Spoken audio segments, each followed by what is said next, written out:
as the full moon rises through a strange forest on a lonely road. At the signpost ahead, you have come to your final destination. Welcome to Greenwater Nightz with Sam Ritchie. Now, here's your host, Sam Ritchie.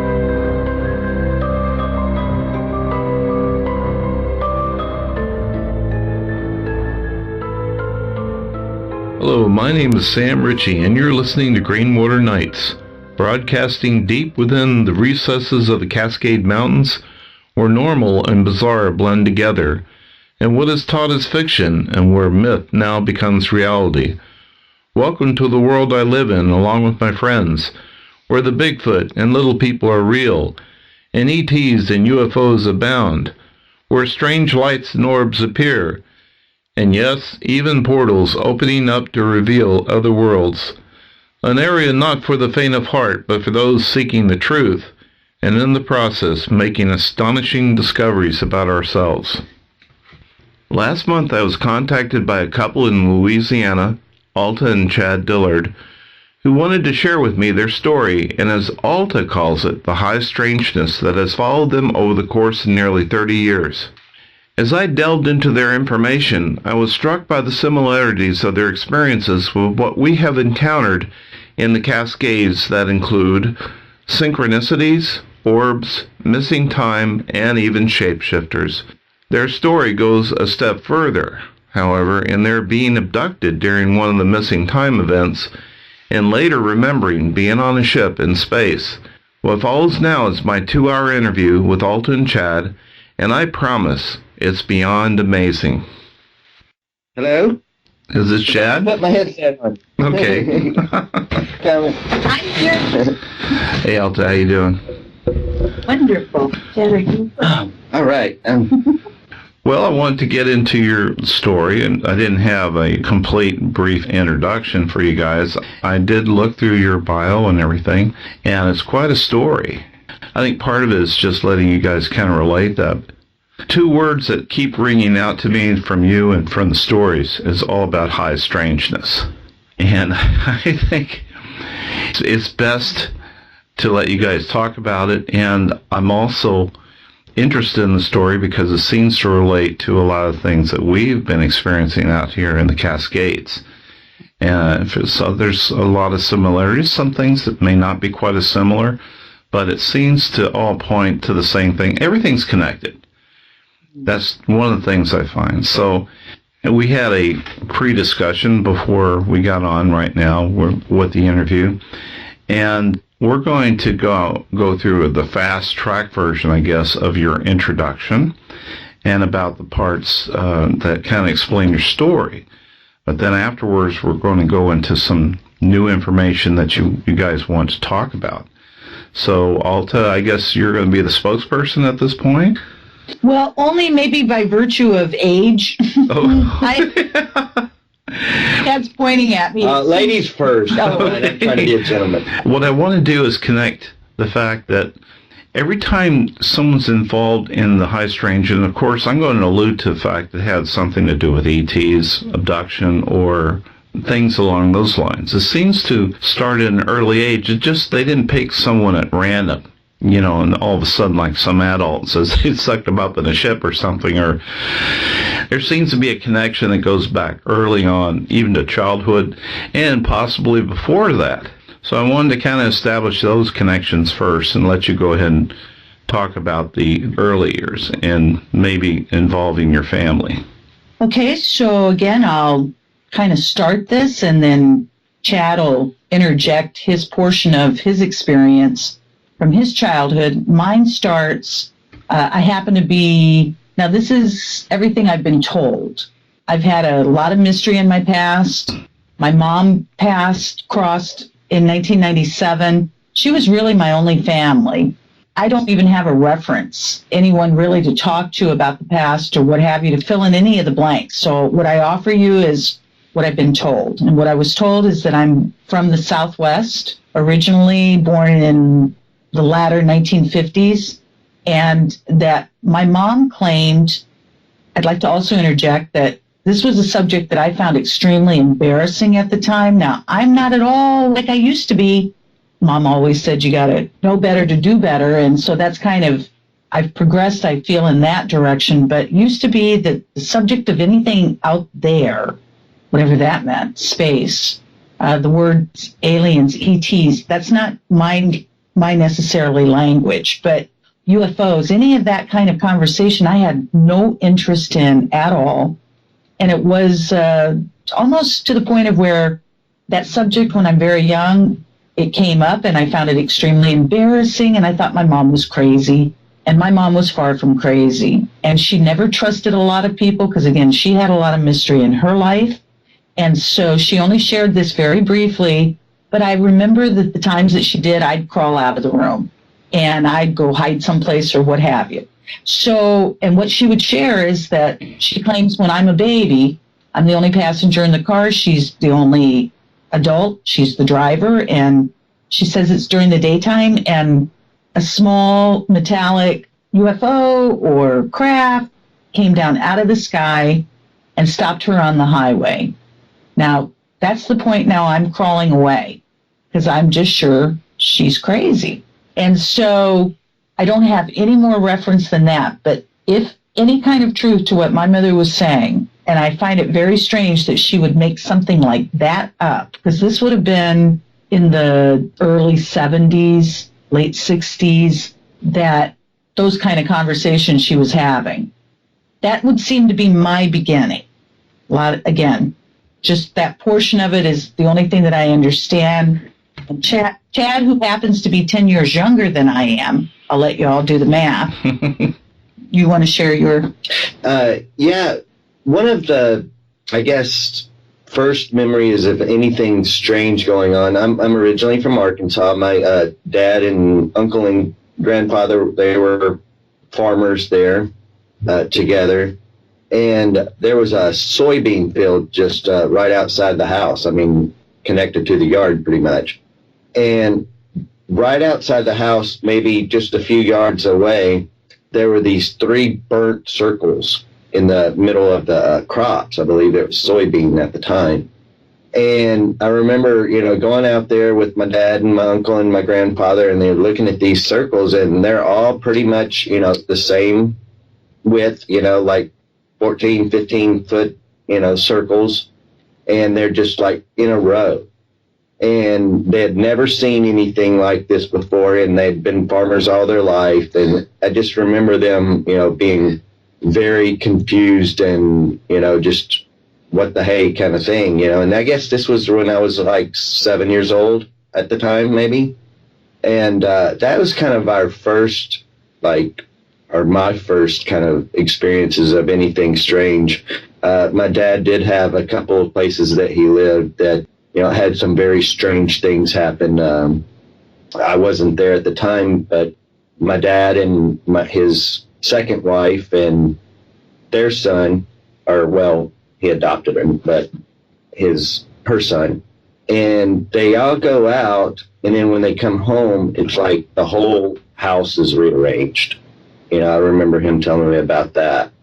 Later on in life, where my dad's living in Houston, and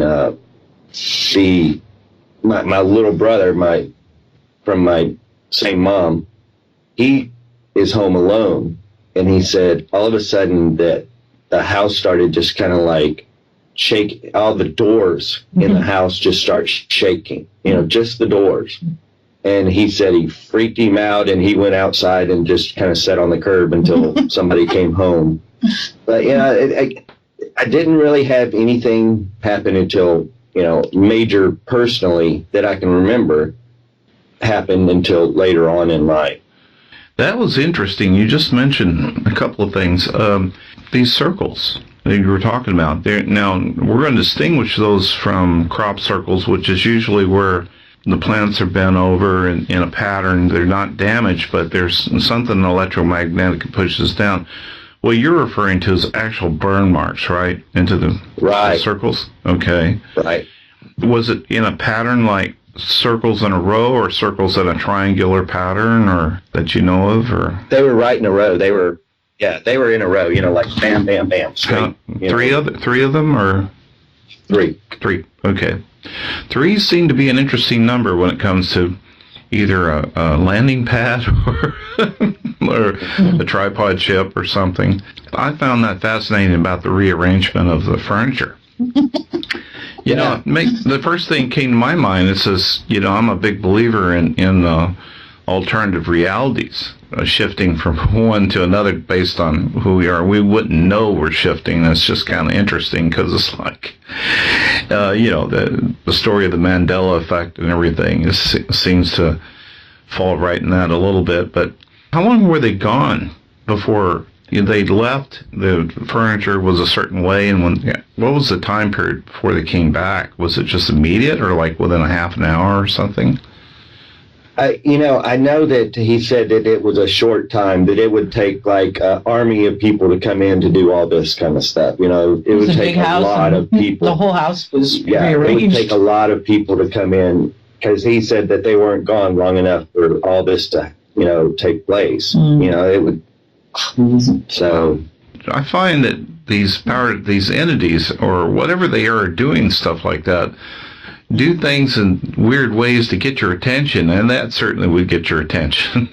That's right. Oh, yeah, definitely. I call them the tricksters. I know I'm not the only, but man, that's crazy. Practical jokers. Come home and everything is right. Right. I'm fooling you and you don't like it. One of Chad's favorite lines to me. Wow. So go ahead and pick up with the story. I think you want to go forward with this. So then back to me again. I don't have childhood memory. And the memory for me doesn't seem to start until somewhere 8, 9 years old. And that memory is pretty distinct, and it's brief. And what it is that I'm being tested for ESP in a military hospital. Now, I didn't know military at the time. I just knew that I was, the way that the memory serves me, I knew I was being tested. And then the research that I put into it and all, what I discovered was that the military hospital is in Aurora, Colorado. Well, my mother had remarried my stepfather when I'm about 5. Somehow or other, we're in Aurora, Colorado. My mother, my stepfather, and myself. My understanding is that we lived in proximity of that hospital. That's my first memory. And then, as I say, it's very brief, and then it seems my memory goes out, and it doesn't seem to really get clear again until I'm probably a few years later. In that time frame, we have left the area of Colorado, and we've moved to the Midwest. I lived in the Midwest about 11 years. Experiencing, again, as I've ever said in the past, if anybody's ever heard us, I try to baby up a lot of the language just to take the scary out of it. I use the word ghosties and Sasquatchies and, just again, kind of to add some playfulness to it, because it's been scary. Mm-hmm. But when I'm in the Midwest, I'm not thinking it's scary that there is another force. One might call them ghost, spirit, entity, whatever the language. Again, now at this point, we're talking in the 70s. That was not unusual for me to be able to encounter that. And it didn't seem to be unusual to me, which is kind of weird. It didn't seem to be normal for my friends that I was very connected to, because I didn't have a family, so my friends were my family. I don't remember any of them necessarily being too involved in that realm, but it certainly didn't seem to be too uncommon to me. And then that's kind of, my experiences. I started my first or second year of college there and I was with my mom. And then all of a sudden my mom decided, let's move to Arkansas. Now, again, we're talking the late 70s, and I'm like, what? And I mean, no offense, but I'm like, what is in Arkansas? I couldn't grasp the South. I hadn't experienced anything about the South. And so she wasn't leaving me behind, and off to Arkansas we go, and life began there. That's what gets me transplanted to that area. Arkansas happens to be where Chad is originally from and raised for the most part of his life. And then I'll fast forward us now to 1990, and this is Little Rock, Arkansas. And at the time, I'm 33, never had been married, and no children. Chad happens to be, again, doing the math, 23, never had been married, no children. It happens to be on Valentine's Day. That's a very involved story, and I know, Sam, you don't have a whole lot of time with us, so I'll try to move through it as quickly as I can, and Chad will be interjecting. There's no doubt to me that they appear in humanoid form, beings very desired to get me in a location in the city of Little Rock on Valentine's night for a meeting to take place. So with all that kind of little mystery, and again, there's a whole lot involved in this. I end up on Valentine's night. Now, I'm in a very sour mood. I'm in the worst of mood, and that's not normal for me if I'm out. And so it was weird I was out. It was weird I was driving and that I was at a bar. This happened to be a huge sports bar. I'd never been there before. So that's interesting. It was a new location. Well, before the night is over with on Valentine's, and my mood is souring even worse, I'll have Chad now kind of pick this story up, if you will, Chad. Yeah, well, I had gotten a call earlier that day from a friend of mine that I used to work with at another place. And he's like, I got this girl I want you to meet. You know, she works with me. She's older than you, and I know you like older women, and so, you know. Right. And right. He goes, I want you to meet her. He's trying to arrange a blind date. Yeah, he goes, okay. What are you... he goes, well, what are you doing tonight? I'm like, I got to work at the oyster bar. You know, I kind of worked at this little, you know, kind of... Awesome. Awesome little oyster bar, you know. And he goes, well, call it sick. I'm like, no, man, it's Valentine's night. They kicked my butt. You know, they'd be all upset and mad at me. I'm like, I can't. I'm like, but I want to meet her, you know, and I'll meet her. It sounds great, you know, I do. And so he goes, all right. So later on that evening, after we closed the oyster bar, it was pretty much all guys. None of us had dates, you know, of course, because we'd been working all night. So we all decided to go to the pub, you know, and go play darts. Well, we go in, and, you know, there's probably 8, 9, 10 of us anyway. And so we go over and we get over to the dart boards. Well, I decide that I don't want to play darts, you know, that I'm going to go to the other side of the bar, away from my friends. This was a place that I had never been. So I go over there and I start playing pinball by myself. And I remember it was Elvira pinball machine. So I'm sitting there and I'm playing my game, and I look over and I see this lady sitting on this at the bar, you know, talking to like one of the managers or some guy behind the bar. And I walk up to her. Now, you know, I've got my, you know, I smell like, you know, an oyster bar, you know, with my. So we get over there. I get over there and I'm like, would you like to play pinball? And she kind of started looking at me funny. She goes, I hate pinball, but I'll play a game with you. And we go over and we start playing pinball. We play a game. She goes, well, what's your name? And I said, Chad. She goes, do you know a guy named David? I'm like, yeah. She goes, did he call you today? I'm like, yeah. Well, I'm Alta. I am the person that you were supposed to meet, that we were supposed to have a blind date. So essentially we were kind of, you know, we hung out all night, we, you know, chilled. So essentially we had kind of a date, you know, and so we were kind of like a blind date that didn't happen, that happened anyway. And, you know, again, very strange that neither one of us had been to this place, you know, a big, you know, this is, you know, the capital of Arkansas, you know, Little Rock, Arkansas. So it's, you know, it's a big place, many places for us to be.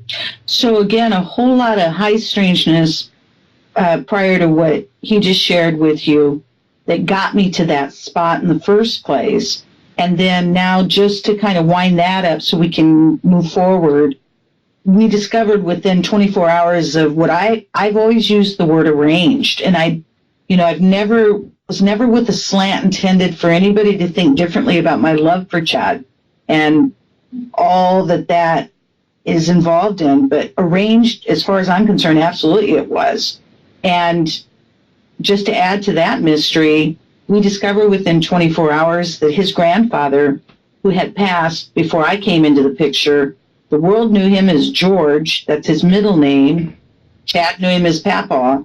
Well, his tombstone and his birth name is Alta. So, of course, that's me.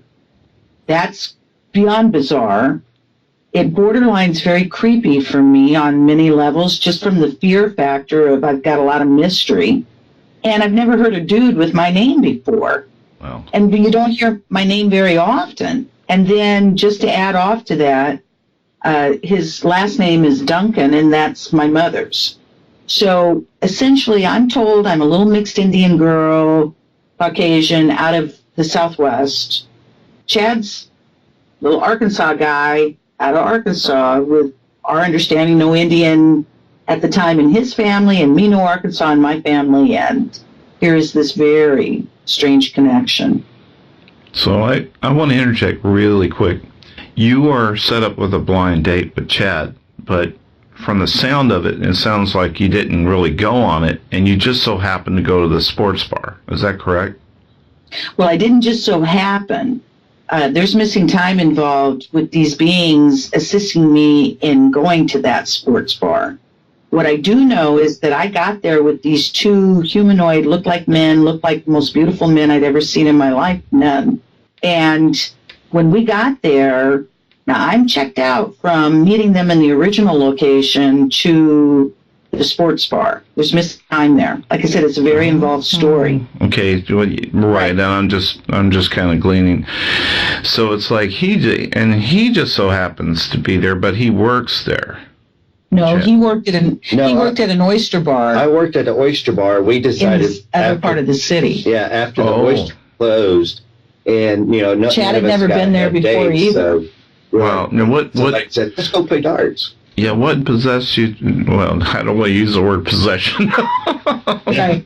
What got into you to go to that particular bar? It was just something, well, I'm going to try this new place out or something. Or... You didn't choose it, did you? Well, as far you were riding along with yeah, as far as me, I just... He was with like 8 or 9 or 10 8 or 9 of us. guys. I don't know. Yeah, I'm not sure who came up with it, but they're like, hey, let's go to the pub and play darts. And Chad was a ride-along. So, yeah, we just all kind of jumped in cars together and, went to... And landed there. The pub.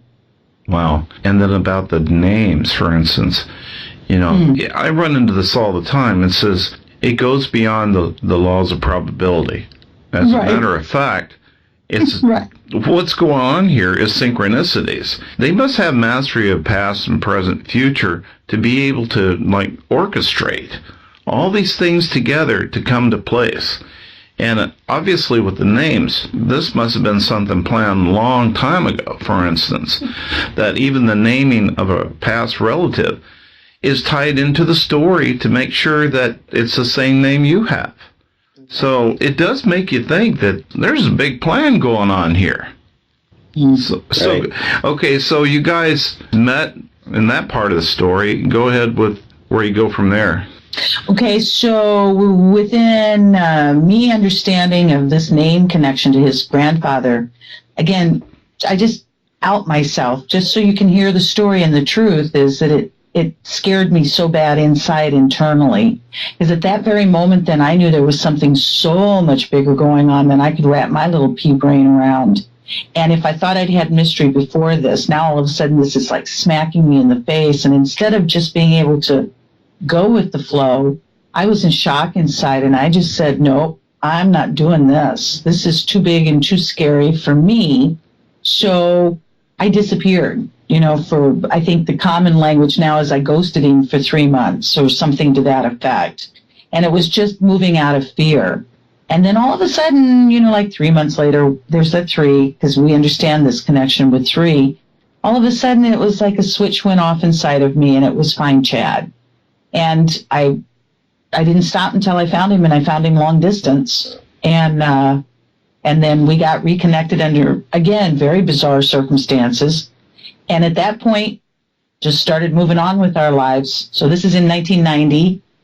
We then married a year later in 1991. And then we'll fast forward to 1994-ish. My mother had moved from Arkansas to Louisiana, and Chad and I were living someplace else in the country, and she had invited us to come and join her. Okay, that sounded really good and good opportunities. So we just decided to pack up everything and move to Louisiana. So at this point, we've moved to the outskirts of a community called Hammond, Louisiana, probably guesstimating 45 minutes an hour outside of New Orleans. It's getting larger, but it's a smaller college or university town, and all the surrounding area. It's becoming fairly residential now, but at the time, this is in 1994 or so, it's pretty swampy out in the kind of boonies, and we were sort of living more in that direction, very rural.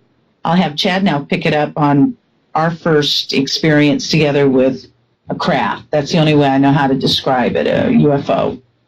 Yeah, we had decided to go into town one evening for, dinner and drinks. And we're coming in to town, and we go around this, group of trees kind of in the bend of the road.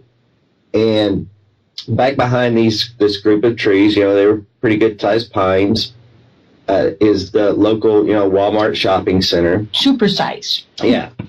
So, and then there's this open field kind of next to it. We get around the corner, and both of us kind of look up in the sky on the passenger side. It was still light out. It was still pretty light out. It was, hadn't got dark yet. We look up, and I see this huge, very black, low to the ground. And when I say huge, somebody asked me the other day, would I compare it to the Superdome? And yes, I would. I've driven by it a few times this last month since this guy asked. When you pass over it, you're kind of almost over it, and up on the highway, the high rise. And I look down, and I'm looking at the Superdome. So yeah, I would say Superdome size. Mm-hmm. It wasn't round in circle. It was more of like a rectangle, but one end was not as wide as the other. Very flat, again, huge, very dark. There were 2 or 3 lights in the front of it, 3 or 4 lights in the back of it, on the wider side, 3 on the, moving very slow, if at all. Now, there were other people, driving, there was a little bit of traffic. I never saw anyone pull over or freak out or, so I'm looking up at it. Alta's looking up at it. She looks at me, and without saying anything, I'm like, okay, you're seeing what I'm seeing. I look back up at it. Well, and traffic's moving, so when we're just, staying with the traffic, we're not pulled over. And it's not making any sound. Yeah, there was no sound. Mm-mm. Again, moving very slow. And this thing was huge. It took up the sky huge. Took up the sky. And, again, low to the ground. So we go on to dinner. We never talk about it. Mm-mm. It was like we went home, never talked about it. Mm-mm. Now, Alta, he had when she saw it. He's tapping it off to me. When I saw the sky filled with something that can't be there, again, my behavior is, I think I'd be very different now, but I wasn't then. That can't happen. That's not real. That can't happen. And I don't know that I ever knew what shock was before that, but I went into shock. My head spun away from it. I looked at Chad, and I just kept my eyes on him. I could see in his face, whatever's not there is there, kind of, and I'm just sounding calm at the moment, but I went into shock, and I was not going to deal with that. And I chose not to, and inside my mind, I shut down, and I shut it out. And we acted as if, we don't look at it, it won't see us. Right, yeah, Right. and that's what did come to Right. me, if I don't look at it, if I don't acknowledge it, they won't know I saw them. Yeah. And so the next morning, we're not positive because it happened so fast. It seems to me it was on the car radio, the little news blurb in the small town morning news, and it seems like it was that or in a paper that others must have seen it because somebody called it in and it had gotten reported. Again, that just almost made it real, so we weren't dealing with that. No, and I'm sure if it was on the radio, I flipped that off just as fast as I could. That happens in probably the end of 94, somewhere in that time range. Very soon after that experience, in fact, I don't remember much time in between, we decide, let's move to the French Quarter. That looks fun. Now, we had been going into the quarter on our weekends, partying and learning the community and so on. French Quarter is about 13 blocks square. So we don't have kids. We don't answer to anybody. Let's do it. He's got a lot of talent, Chad, and chefing and cooking and this and that and everything else. And I figured, this is my kind of community. We can do this. So that's what we did. We were not prepared, not even prepared to move to the French Quarter. Financially, emotionally, none of it. So we moved to the French Quarter. Now, again, time frame, we're in 94, 95. Because we were not prepared financially, it's very expensive to live in the quarter. We end up moving in an apartment on the peripheral of the quarter, one of the streets that kind of make the square of the quarter. And it happens to be an apartment above what has always been known or claimed to be the authentic voodoo temple. No, man. Well, meaning no disregard for anybody who has those kinds of beliefs and into it and so on and so forth. I'm not. And Chad can certainly speak for himself. But we're so naive. Oh, this is interesting. And we can afford it. And it's a high tourism area. They make movies. California sends their big production companies, and they make actual movies in our courtyard. Oh, well, this is just going to be interesting. Not. It was, very bizarre. So I'll have Chad share with you a couple of his experiences that only he experienced.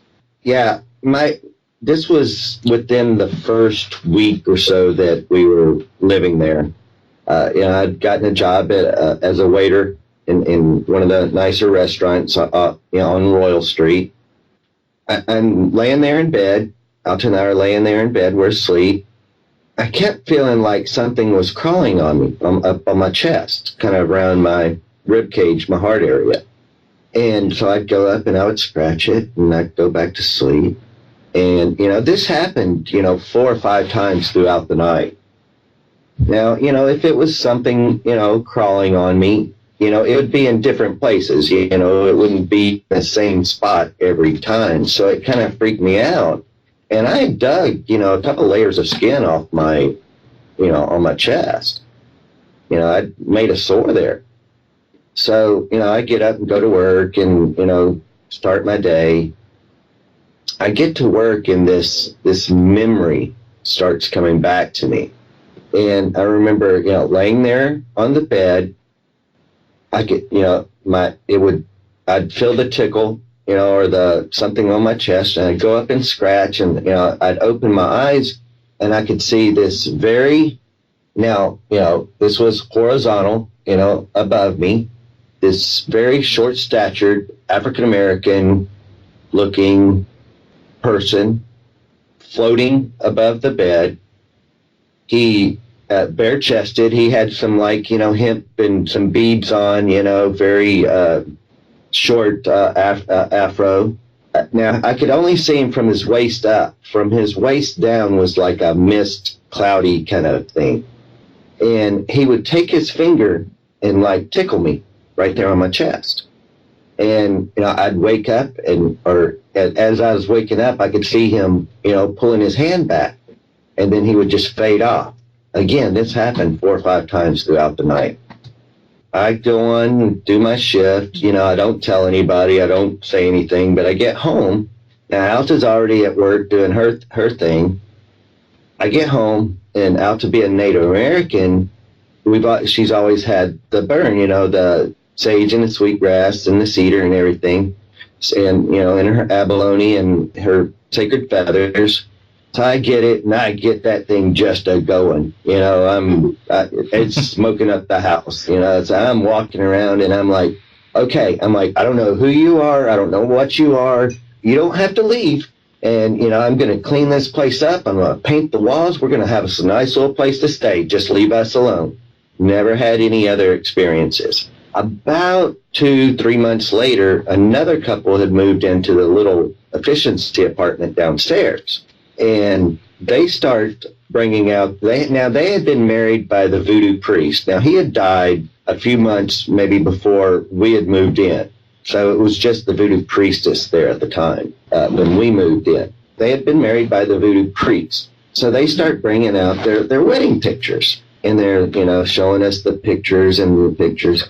And then they hand me this one, and this is priest such, I don't remember his name, but this is priest such and such. And I get the picture, and I'm like, oh, my God. And then I tell them the story I just told you, and they're like, that sounds right, because he was kind of a trickster. He would test you to see if you were strong enough or okay to play in his realm, you know, to be in his space. And matter of fact, you're living in his old apartment. Apparently, the voodoo priest and the voodoo priestess had their own separate, you know, kind of little place there in the courtyard or in this property. So I was like, oh wow, that's, you know, so that was my first real kind of crazy experience in the French Quarter. So this was yeah. I was just going to interject. So this voodoo priest had already passed away, and you're thinking maybe it was his interdimensional spirit or something was tickling you at this time? Like, yeah. Okay. Right, and did it to the other folks because that was his apartment at one time, too. Well, he had actually married those people, and they had photos of him. And they showed those photos to Chad, and Chad recognized from that apparition. That was the same person. Yeah. Right. Yeah. And then I told them the story, and they're like, yeah, it sounds right. When he was alive, he was a trickster. He would test to see if you were okay to be in his space or hang out with him. Definitely heard stories like this before. Absolutely. So you guys didn't stay there very long, I assume, that once you connected this, that now you didn't have any problems for a while after you redid the apartment and everything, but you didn't stay there very long, did you, afterwards? Probably within that year. Yeah, we were there. It didn't chase us away. No, we had a lot of experiences there. Poltergeist and all kinds of high strangeness. I had a time slip and a Virgin like Mary apparition, or not apparition, but an actual encounter with maybe old slaves that had lived on that property. We discovered that property was 300 years old, and the structures on it.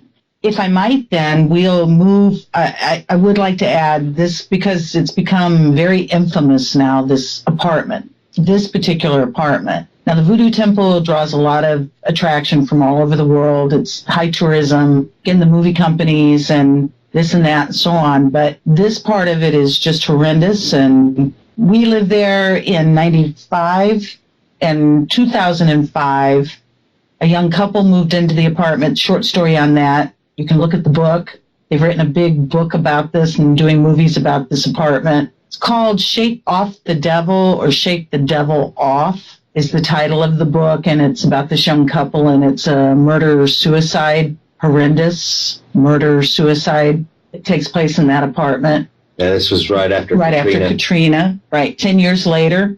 And then now, if you fast forward 10 years again, Chad and I decide to return to the Louisiana area in 2016. And right after we get back, that apartment burned, the temple burned, and the priestess had to relocate herself up the street to another place. So again, those energies just seems very timely and very strange. And yeah, so we left there within that year. And we moved to what I almost call more the heart of the quarter. in a lot of high strangeness involved in our move. The place that we moved to in this apartment, this townhouse, really. When I say a townhouse, it was furnished, and the furniture looked like something straight out of a castle. It was marble. We had a little baby grand piano. We had crystal chandelier in our living room and in our bathroom. We had a bed that looked like something straight. I just looked at a picture of a bed out of a castle yesterday and like, holy moly, it really did look like that. And it was, again, lots of bizarreness involved, and just nothing has been normal in our world. Whatever people might call normal, we don't understand. So this happens to be now, we'll fast forward to 1997. At this point, Chad's becoming very entrepreneur-y, and I think I just made up a word, entrepreneur-y.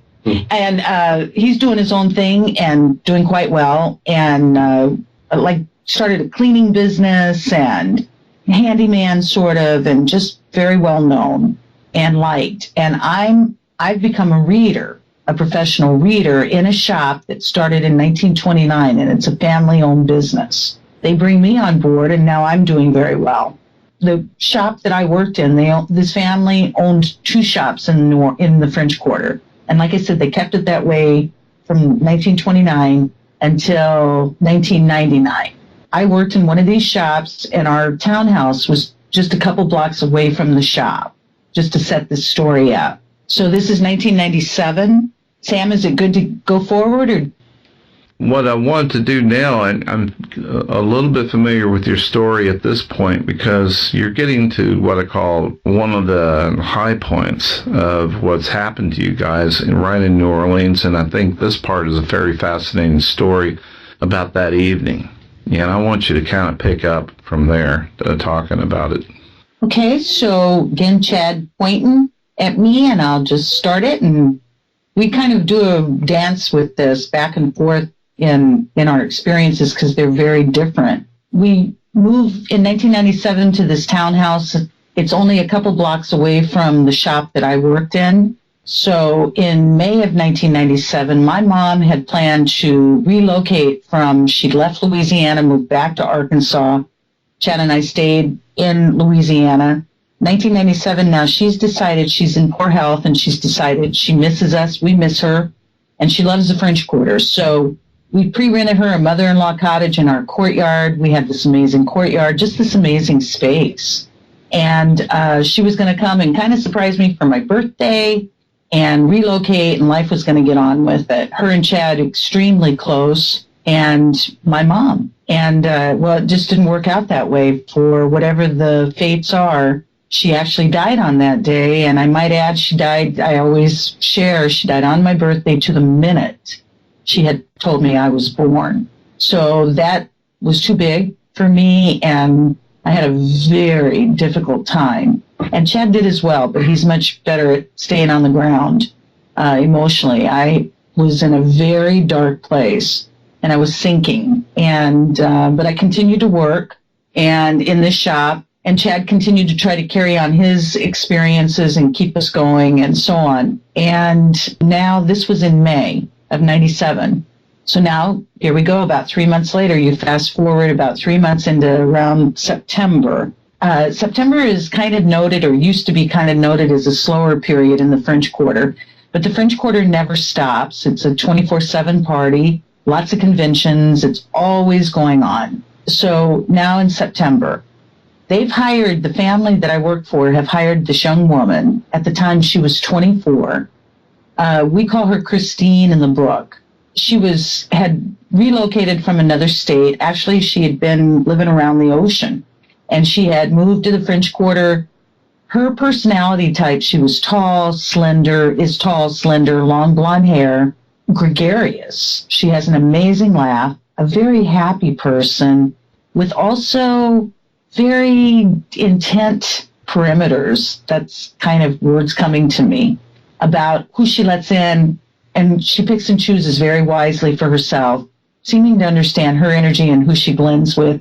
She's extremely social, but she's also somebody I always have called very black and white in many ways, meaning her interest is in saving the earth, Mother Earth, animals, abused children, and women.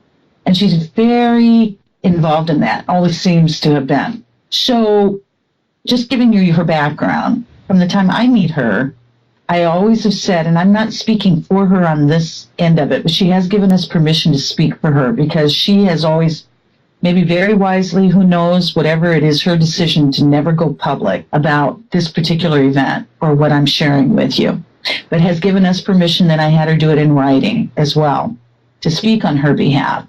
And we are still friends all these years later. She had, what I started to say is from the moment I met her, I felt as if I knew her. And you know, when you say that and you really mean it, you mean it.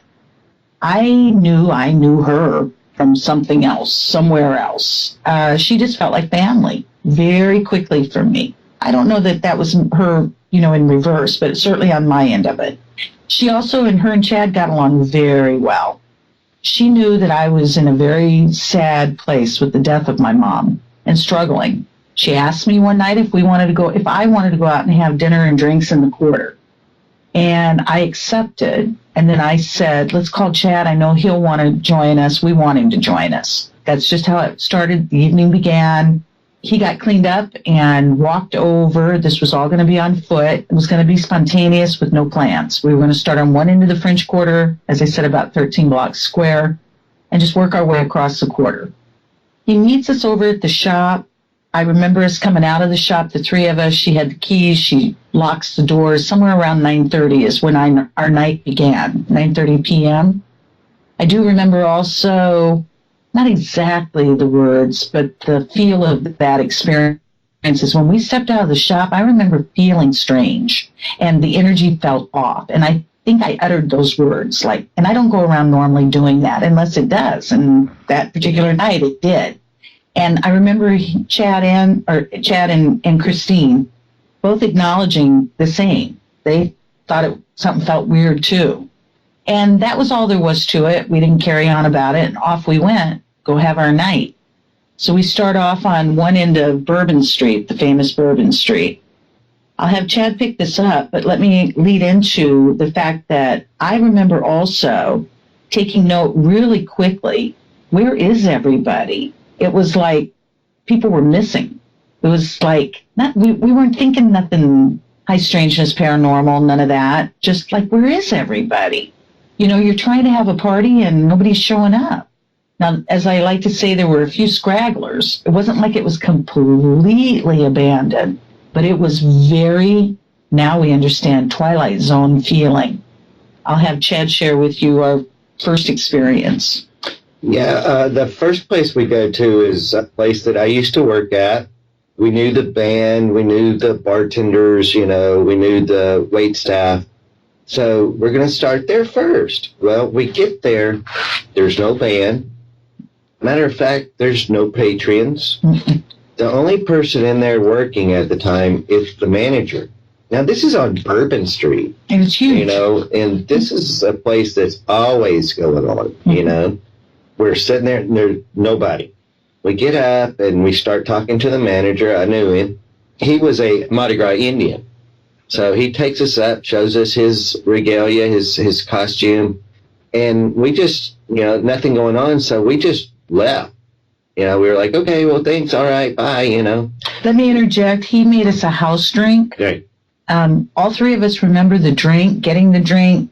None of us remember drinking any of it. So if there was any drinking, none of us remember it. Yeah. And so the point is there had been no alcohol, no drugs. And our story is, and we're sticking with it because it's all we know, it didn't appear anybody around to drug us. Just interjecting that. Then we say our goodbyes, right, Chad? We say our goodbyes. We walk a few blocks down. We're going to go to this other place that's a little more, locally, there's locals and tourists. Kind of in the middle of the quarter. Yeah, and it's on down. We get there. I think we walk in again, only the bartender. Nobody else, nothing going on. Well, we're kind of looking for other people to hang out with, too. So I think we kind of just pivoted or, sat down and then got back up and left. Started going to another place, and we started going, more to where the locals hang out. It's called Frenchman Street. Now it's very famous, and there's a lot of hoopla, and, it's like what Bourbon Street used to be back in the day. But back then it was pretty barren. Yeah, there was only like a few, like local clubs. So we go out to this one place. It was called the Dragon's Den. And downstairs was like a Thai restaurant. Upstairs was, you sat on pillows, and, just a great place. Again, great place to hear music and the band and live music. Well, we go up the stairs and the door's shut, and we're like, okay. Never before has that happened. And there's like a $5 cover charge. Never before. Not that I don't support, the musicians. It's just the oddness of that night. So we didn't even go in. We just kind of pivoted and like, okay, let's go somewhere else. Because we didn't even know the band that was playing. We were actually a bit pissier about it, to be quite honest, as we're coming down the stairs, because we can't get a party. We can't find a party, and humans are MIA. Right. And it's just becoming too weird. So we walk about a block down. We go to this place, and it's called Checkpoint Charlie's. And it's, right there on Esplanade and I believe Decatur. And we go there, and again, this was a place where locals hung out, live music. Again, none of it. There's a bartender and a doorman. Excuse me, I don't remember a bartender. That's news to me at the moment, because I remember a doorman that had never had before. And the door was wide open, and the doorman was this little blonde that looked around the same age as our friend, which was convenient and interesting when we look back and think about how that kind of all went down. So I move away. I look in, and there's nobody in there. And it's the same old story. So at this point now, I don't want to do this anymore. And Yeah, I'm going to go in between your story here. This is during a time period when there's supposed to be a lot of people around there. Always. What day of the week is this on? We don't remember the exact. Not exactly, but we're usually off. Weekends are busy because it's tourism. We're usually off on, now I'm off on Mondays and Tuesdays. Okay. And Fridays. So thoughts are is someday during the week. The fact of the matter that you've never been there when there was nobody there. Right. Well, one thing, if the tourists aren't out partying, the locals are, because most people are in, hospitality business. So, the local bars everybody would be like, okay, let's go party. But not this night. There are no people. But why? Here's the strange thing to me. Let's talk about the club that had the door was closed and they were charging a cover charge. Right. Okay. Why would you have a cover charge on a night when nobody's out? Right. Why would you even why would a band even play if there's nobody around? Yeah.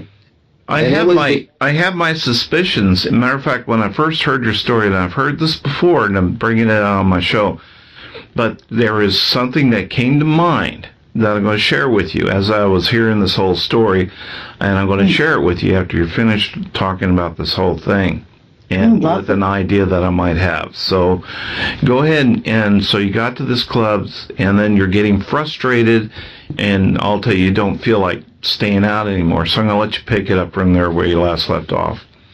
So I walked several feet to a stoop with a step, stoop with a step, and I remember sitting down on that stoop. Chad was close behind me. Our friend was still over by the doorman, the little cutie patootie doorman. So at least she's laughing. My last memory, it looks like, well, at least all not is lost. She's got a new friend, and, he must be lonely because where is everybody? And so I'm saying to Chad grumbly, I'm so bored, I just want to go home. I don't even want to walk the blocks home. Let's call a cab. It's kind of my language that I remember coming to me. I remember Chad being right there next to me, standing as I'm sitting on that stoop, and I felt in agreement. Yep. And then that's the last thing I know consciously. The next thing I know consciously is and it's very important, and I've stressed this over and over from my own encounter, my own experience. I didn't wake up. I came to the next morning sitting up Indian style on my daybed in my living room. It was somewhere between 8 and 9 in the morning. My eyes popped open. I was rubbing my arms, and I felt immediately something in my upper arm that I never understood to be there before.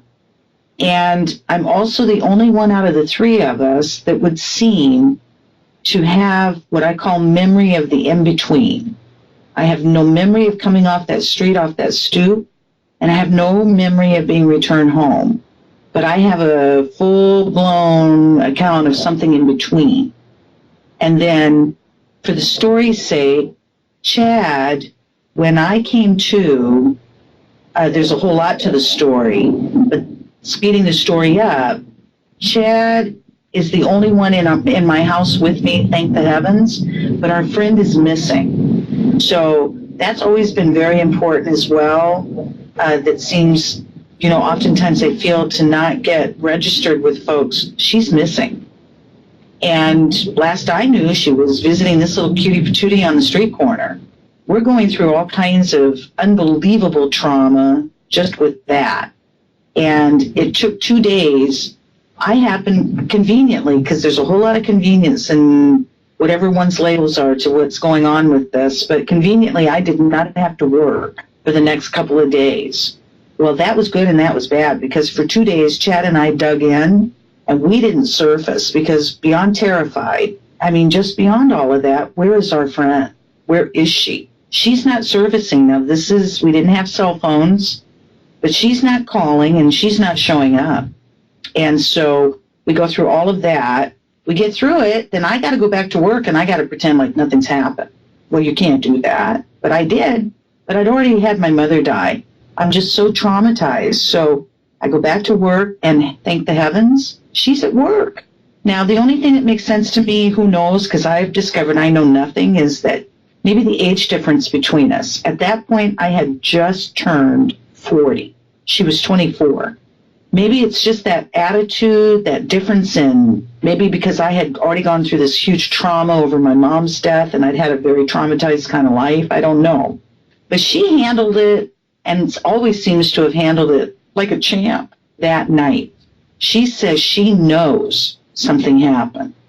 She don't question. She never has. But she doesn't seem to have interest in going any further and understanding what it is. What she said to me was, and we'll just give you her portion, and then Chad can certainly share. He's had regression done. He has a full-blown story about his evening. What I will mention also is it would appear in my memory, Chad's regression and our friend sharing what she knows, it doesn't appear that there's a lot of connection between the three of us of that night after that street corner. In her case, she remembers pretty much kind of that corner, but she's becoming very vague. Years later, when she tried to write the story for me, her memory, she was finding herself very vague, and she's admitting it, almost like it was fading away. And so what she did indicate was that she remembered a same time frame as we remember, and then the next thing she says she knows is somewhere between 3-4 in the morning. Now, our last memory is, around 11 o'clock, somewhere between 11 and 11:30. Yeah, so this, it was only like an hour and a half, so, not enough time night for, anything to, Transpired or anything like that, yeah. or drugs, or right. Yeah. And so her memory is kind of checking out at the same time as ours is on that street corner, and then the next thing she knows, it's somewhere between 3 and 4, so she's got those hours completely gone. They're missing. Our interview will continue after this break.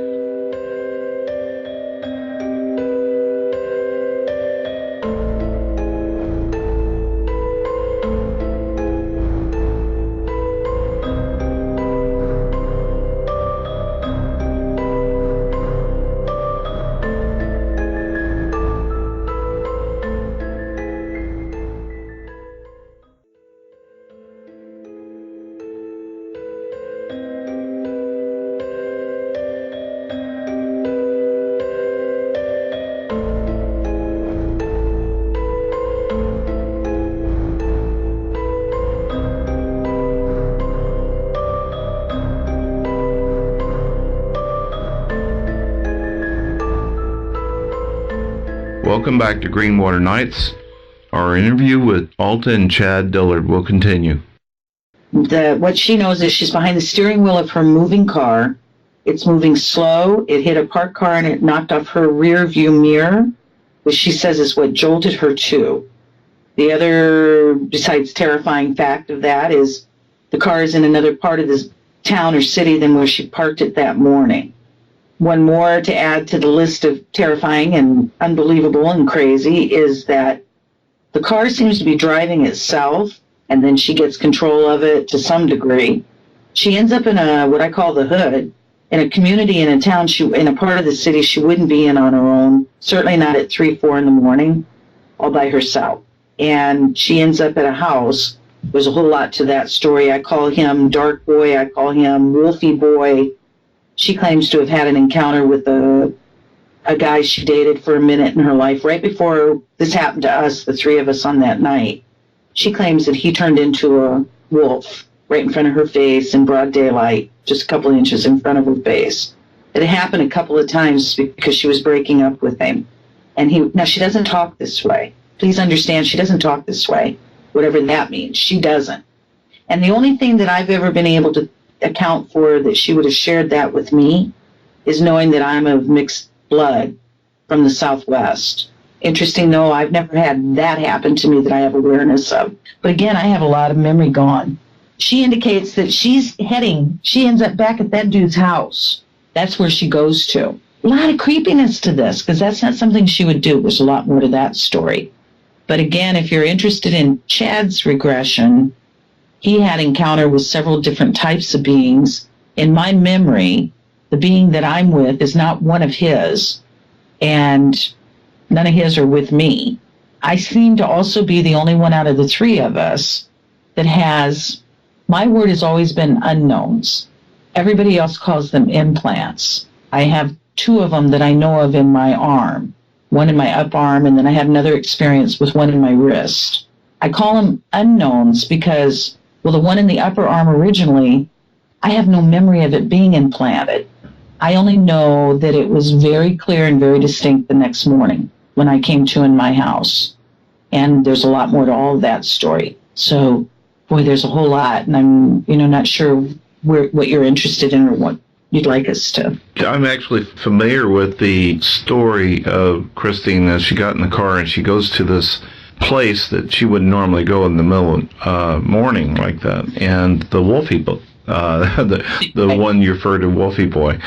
Wolfie Boy. Yeah, and the fact that he's shape-shifting. I think he does it that night too, doesn't he? Or no, I don't remember that night. Only what she expressed to us, or me in particular, when she broke up with him. She said that night, though, when she gets there to his house, a place she would not be, that his gate is normally always locked, and it's just like a creepy movie.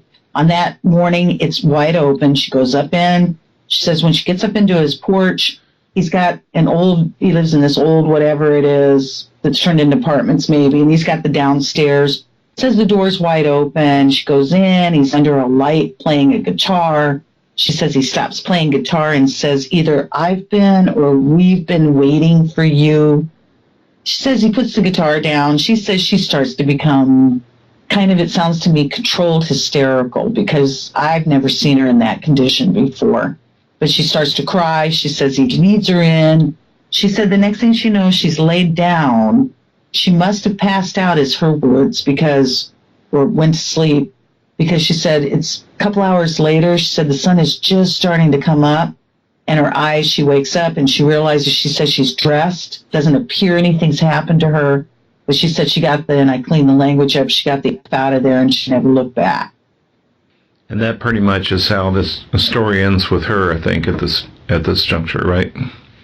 As far as that particular night's concerned, it's always been interesting. She had a baby a year later, her one and only child.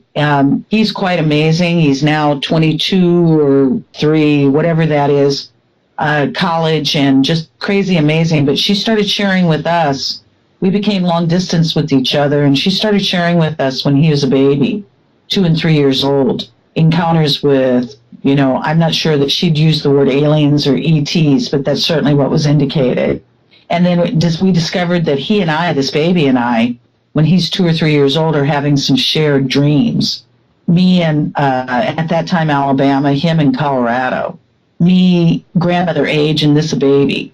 Lots of high strangeness involved in all of it.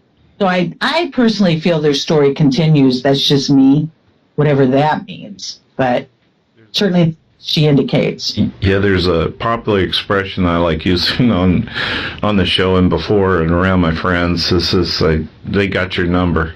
And I figured that one out with myself some years ago, back with the contacts we have with the Sasquatch, and they all seem to be tied together. And now I'm getting an indication from another person I interviewed that looks like the ETs are involved with the Sasquatch as well, so it's like one big happy family, as far as connections go. The one thing... Interesting, yeah, she, just finishing that off kind of with a bow tie, she chose a name for her son that happens to be my maiden name. She didn't know that. Really? Because my maiden name had been changed legally when I was a teenager to take my stepfather's last name. And yeah, so it wasn't a name that was prominent that I used or spoke about too much.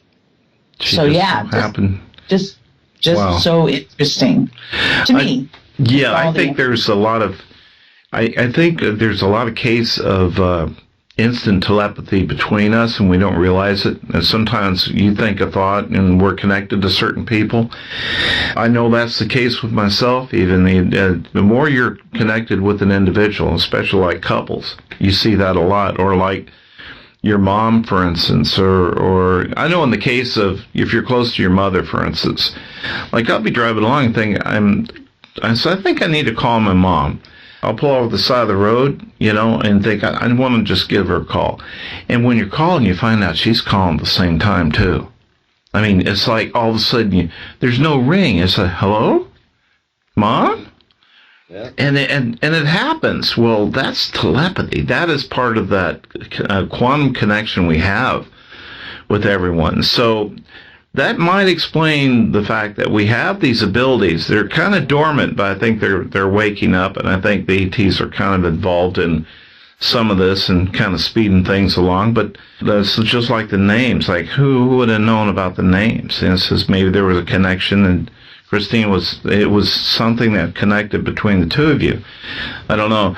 But if I could add one more about a name, since and thank you so much for your interest in hearing us and, kind of taking this in and processing, and then the output is wonderful for my ears, because lots of folks have not taken the interest in the names that I always have. And again, probably because so much mystery in my world, but in 1999, Chad and I ended up moving back to Denver, Colorado via my job. And I very much did not want to return there. Very much did not want to go back. It was something fighting inside of me. I didn't have, valid reason, just something inside of me.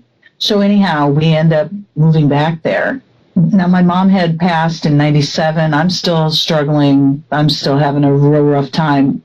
My point is that I carried my history, what little history I had. There's no baby pictures of me, and there's no original birth certificate on me. My photos don't start until I'm about 2. So they're in a big cardboard box, and I just started carrying everything with me, kind of like my blankie, it was just my comfort box, right? Well, the point is that I knew every single thing in there, and of course you do. If that's your world, of course you do. Because you look at it periodically, and you just take note of it, and it's what you got. So in 1999, we moved back to Denver, and before we were going to open up a shop for this family out of New Orleans, they were going to expand for the first time, asked us to do it. They wanted Chad to build the shop. They wanted me to work there. And Christine, they gave her the option to go there and run the shop with her new baby and baby's father, and yeah, life's grand. Well, I didn't want to go there, so we ended up going there. And before the shop is opened, I'm working out of the house.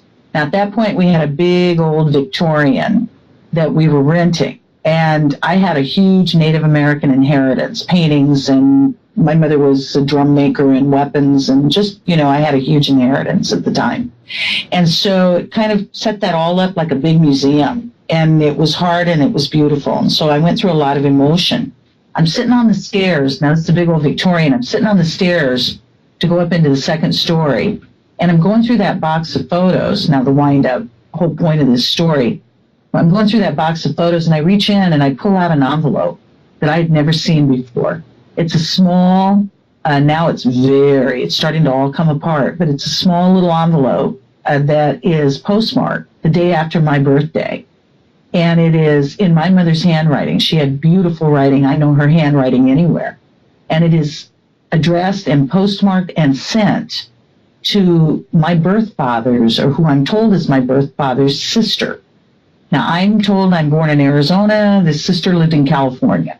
That's where this went to. Now, how it ends up in my box, I have no idea. But when I open it up, it's a birth announcement from the 1950s. So it's very cartoonish. So it's a little blonde-haired girl, if I'm not mistaken, popping out of a box. Take note of that. A little blonde-haired girl popping out of a box, like those old wind-up boxes that would pop open and something would pop up, if you understand what I'm saying. So anyhow, this little blonde girl popping out of this box. And when you open it up in my mother's handwriting, it says that the birth father, and it's my dad, what I'm told is my dad's name. My mother told what my mother's name is. But instead of me, now I'm told all my life I'm an only child to both these parents. But anyhow, instead of Alta is the name Pandora. Pandora. Not a name I've ever heard in my life, other than the myth. Especially in the 50s. Right. Who names their kid Pandora back in those? It was Betty or Maud or never Pandora. Mm-hmm. And then one more mystery that I'm just left with. No matter how, whatever everybody else might call me psychic or whatever, I cannot and I don't seem to have these answers. And I'm driven by it. And I love mystery, I guess, but I really would love some answers. There's a photo of my mother. It's a black and white photo. Now, my mom was an attractive woman when she was young, always kind of a big woman. She'd had a very hard life. She'd had polio and lots of surgeries on her legs, and her legs looked like she'd been burned. You know, she'd gone through a lot of surgery and so on, but really just quite amazing. Very hard life. I've seen pretty photos of my mom back in those days, as many as us might think that way, but I'd never seen a photo that looked like this. She looked like a movie star, and I couldn't believe what I was looking at. There's no writing on this little black and white photo, nothing like that. It's just her. And then this birth announcement, Pandora. Yeah, craziness, this name stuff.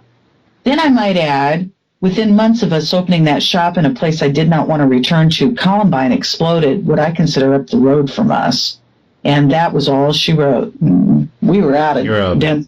Yep. Yeah, we were out of Denver. So, yeah.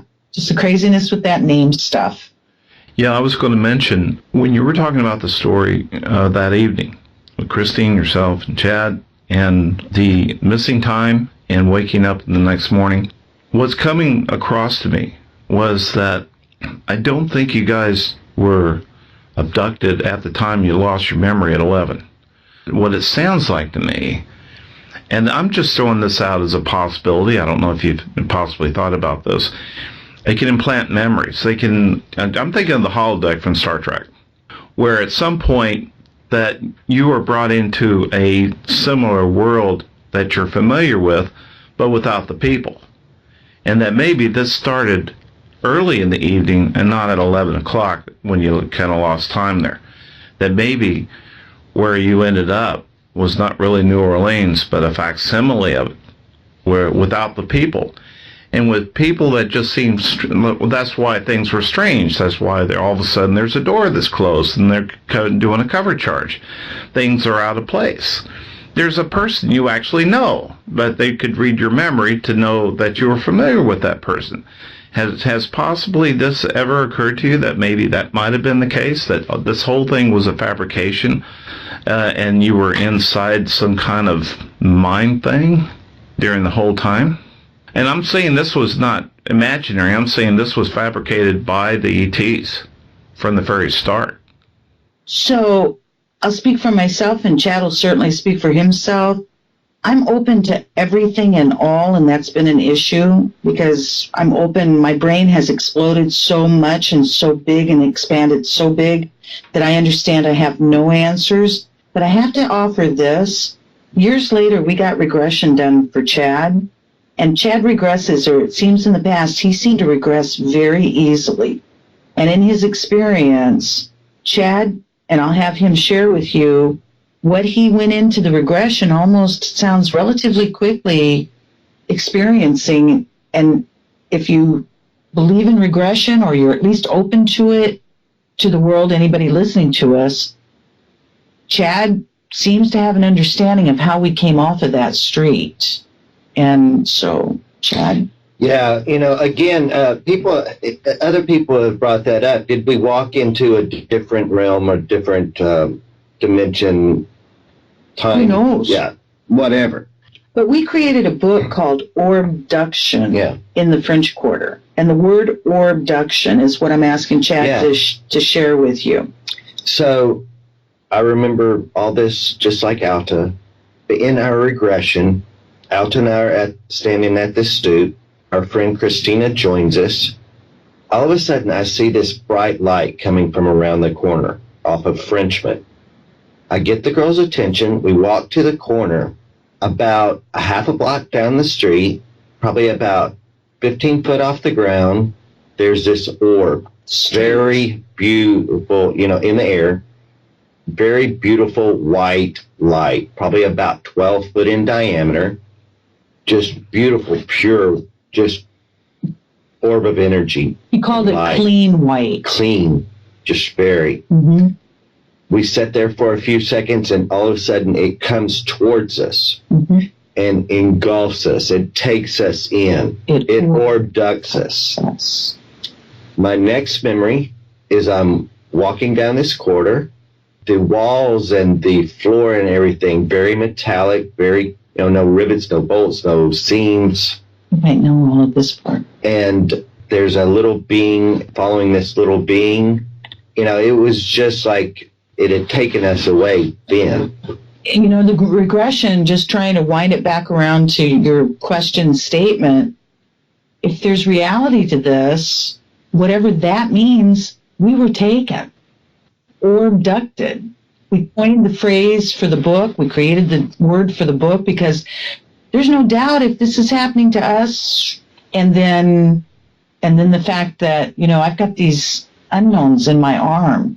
That morning that I came to, the next morning, just to bring it back around to that particular event, the next morning, Chad's the one that discovered that I had strange handprints around my arms.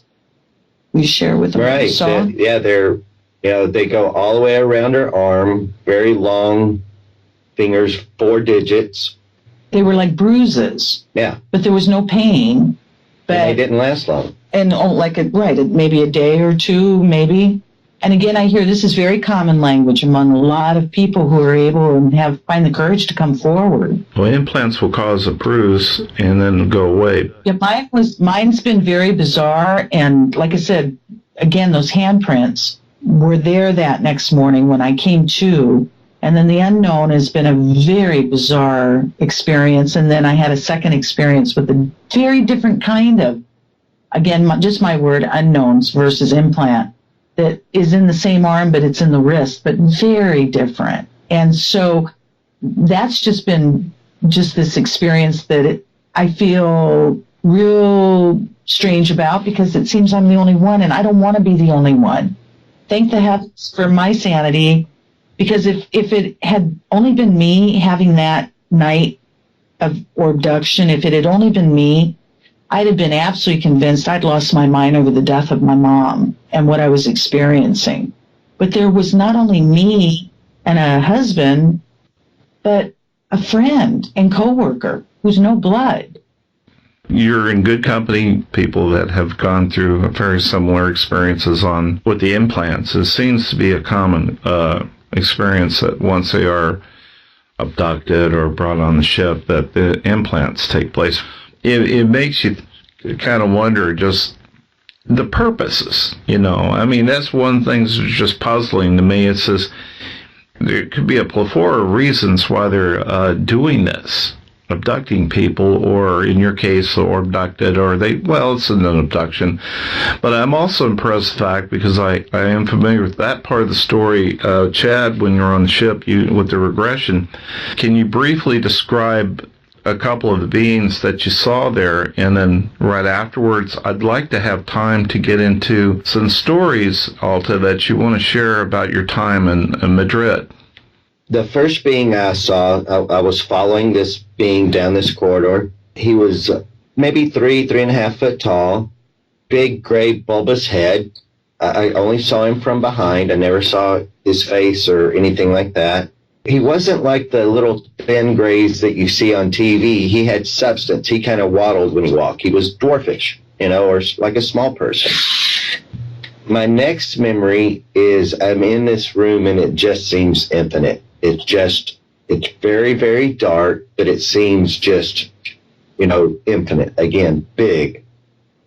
Off at the distance to my left, I could see a tall blonde female laying on an examining table.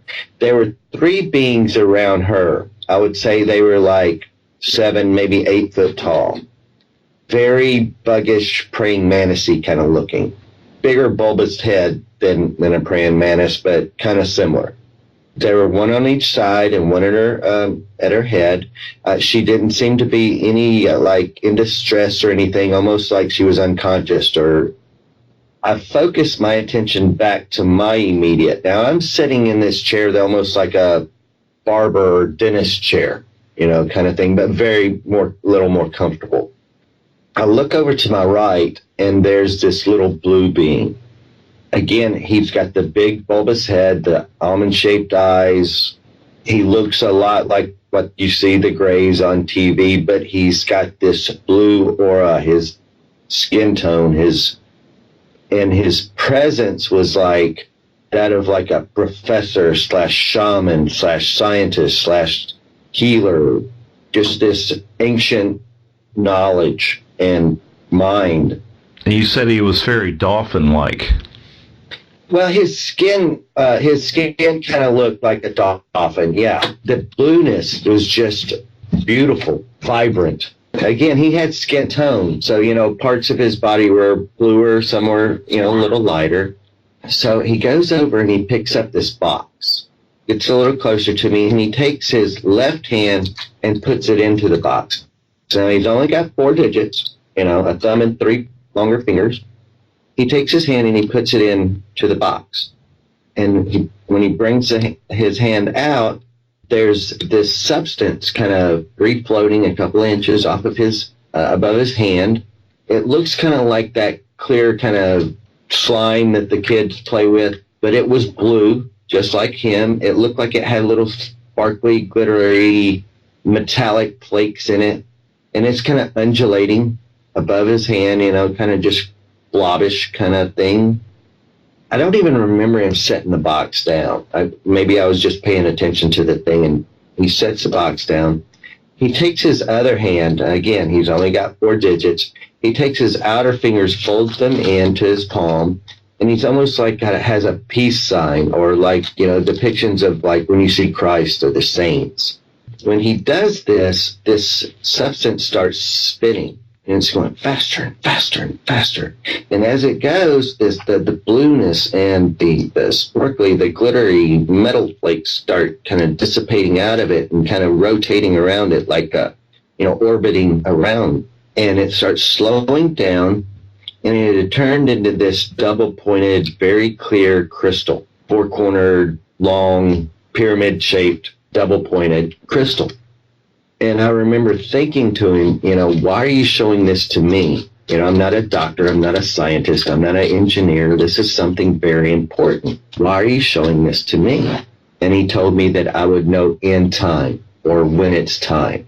But my next memory is I'm in this room, a smaller room, maybe 15 by 15 by 15, something like that. But not a very big room. But, the walls were kind of very metallic, very flat. I remember this overstuffed leather chair in the middle, thinking how out of place it is. But I focused. One wall is, there's 3 walls. One that's, 2 that are very straight and one that's kind of concave. I walk over to the wall that's kind of concaved. Again, I thought all these walls were just solid metal or whatever, metallic walls.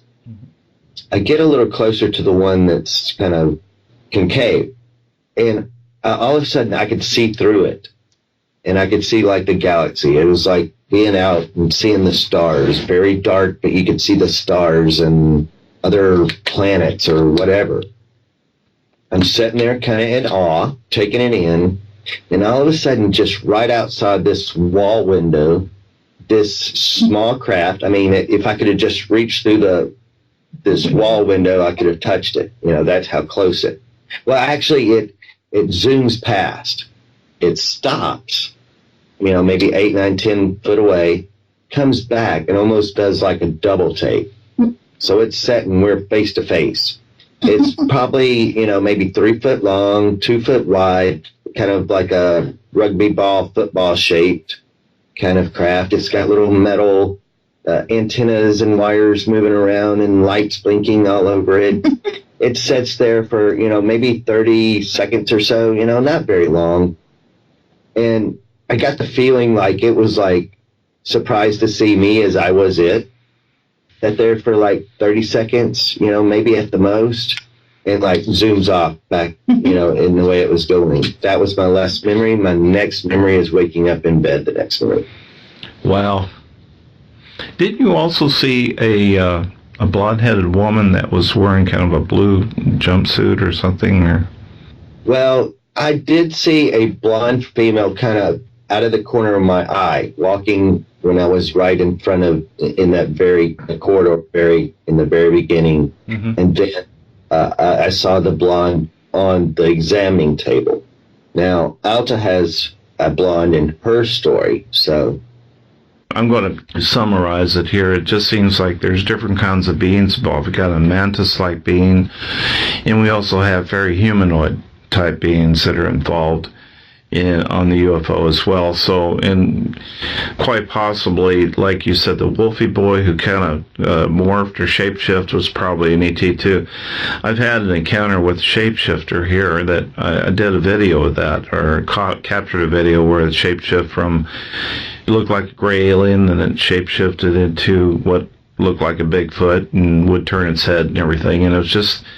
And it just happened to be watching me when I was describing my experience of seeing the light beams in the orb a year earlier in the broad daylight. So, I was very, very intrigued by it. The last of the Wolfie boy, there's actually, that story will probably go on forever, ever, who knows, but the last we know about the Wolfie boy story is that all happens to us in 97, the 3 of us, and then now fast forward to 2001. Chad and I have imploded with each other, and he has left the state. He's moved to Alabama where he has family, and I've chose to stay behind, living outside of the French Quarter, working in the French Quarter.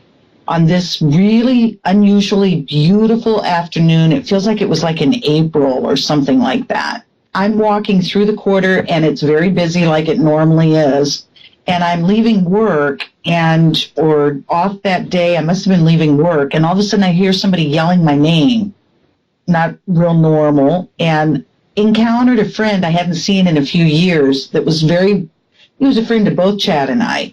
Well, the last thing anybody ever expected to ever hear is that Chad and Alta weren't together. So he's in shock when he learns that Chad and I have split and that I'm there on my own.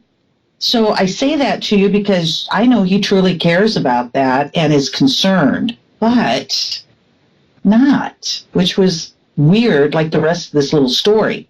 We sit down to have a drink at a little outdoor cafe. I remember he ordered a Coke and I ordered a beer. I remember also he's rolling a cigarette, because that's how imprinted this little story is to me. I remember him being concerned about Chad and I split, but then out of nowhere, it came out of nowhere. He asked me, and I heard about Will. Well, that's Wolfie Boy's name, Will. And I'm like, Will? Dark Boy? Because I also originally called Will Dark Boy before I heard the Wolfie story. He was adorable, but he had long black hair and kind of spooky. And so I'm like, I didn't even know you knew him. What? Well, next thing I hear is my friend say to me, and this is a guy, he's name not important. He's originally from, now I've discovered since all of this, Montauk, New York. There's a lot. Right. Yeah. So, right. He looks like an alien, and I don't even use that word. He is extremely tall, extremely thin, and a traveling artist. Well, okay. So next thing I know, Mr. Montauk is announcing to me that Dark Boy went around telling everybody that he had to catch a bus. He had to get out of town because the aliens were after him. Now, that was the first and only time I'd ever heard that word associated to Wolfie Boy, ever. But, again, and then, next thing I know, our friend just had to leave right away. It's like if that was really happening, and I really experienced it, he sat there, made that announcement to me, and then had to go, just like that. No more conversation about Chad Nightz and nothing. Almost like he had to impart that information to me, and then he got gone. Now, at that point, we'll move on, but at that point now, I'm very PO'd inside. I'm looking around, and I'm real PO'd at the universe, saying, I've had enough. I have no idea what's going on, but I've had enough. And where are the cameras? Because at that point now, I'm convinced that I'm on some really bad, She's being punked. Yeah, I'm being punked. Thank you, Chad. Yeah. That's it exactly. That I am being punked. And, that's that Wolfie story. Well, I want to mention real quick that if the audience isn't familiar with Montauk, was also alleged to be the place for a secret base where they were doing time travel and portal experiments where they would go through a portal and end up in different places and different time periods. So there's a lot. Critters would come out of that portal. Oh, yes. Oh, boy. And I hate to say it, just as a side note, sometimes I worry about CERN without getting into the subject too much, about what are they really trying to accomplish with all that electromagnetic energy. So who knows, a lot of stuff's probably been coming through that way too. Like I said, with us maybe being truly abducted, engulfed by a light, because none of us have any memory of what happened to ourselves and did it hurt? And, there's so much that I am so curious about. How did we, like you see on Star Trek, and I'm not even into all those shows.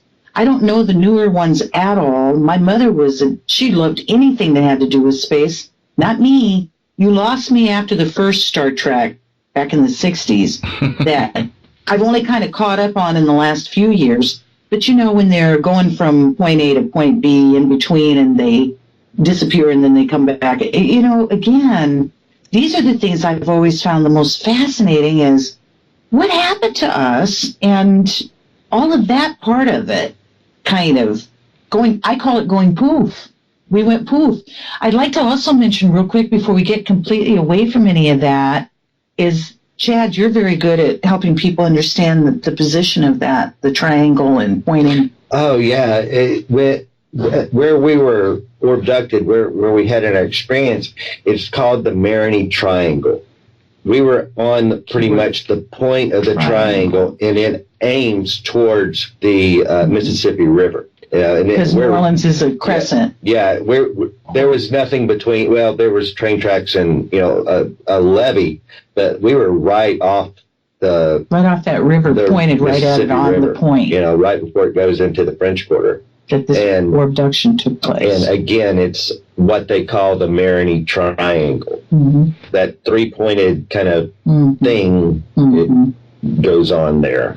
I'll have to do some research about that because I've been dealing with looking at the Michigan Triangle and a few other places that seem to be tied into portals and the ley lines, and it's another favorite topic of mine as well as for my research.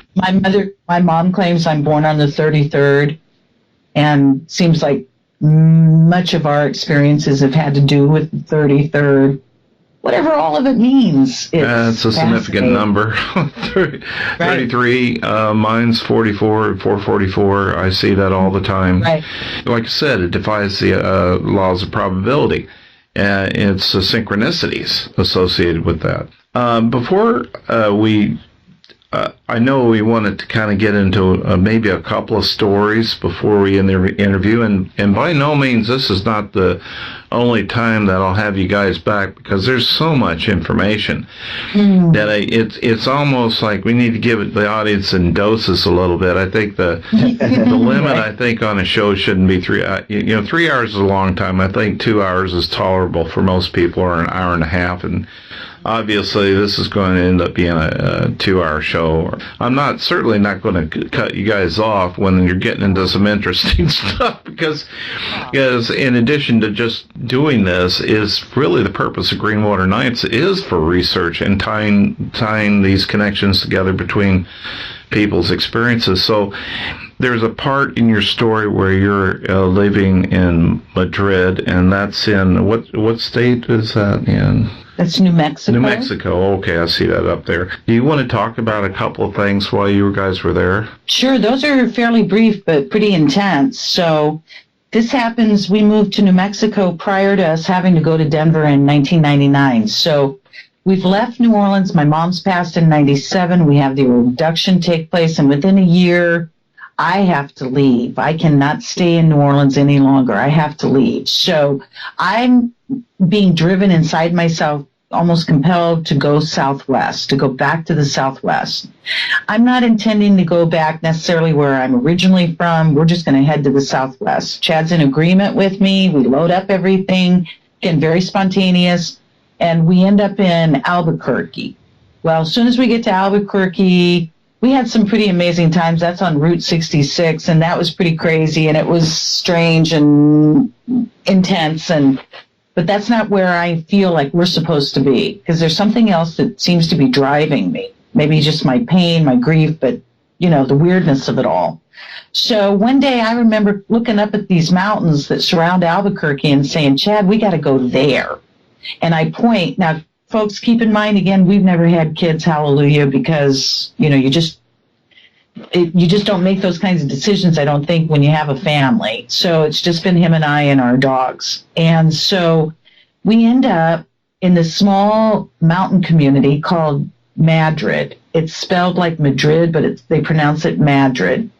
And it's a village. It's very small. Yeah. And what's crazy is you can't get a place to rent there, because this is old community. If there's money there, it's old money. And then the folks who live there are outlaws and in-laws and Hispanic and Indian and Caucasian. And you just don't, it's not open for renting. Well, something out there is calling the shots for us, it would seem, because before no time, as soon as we put the word out, Chad, you might want to describe the saloon.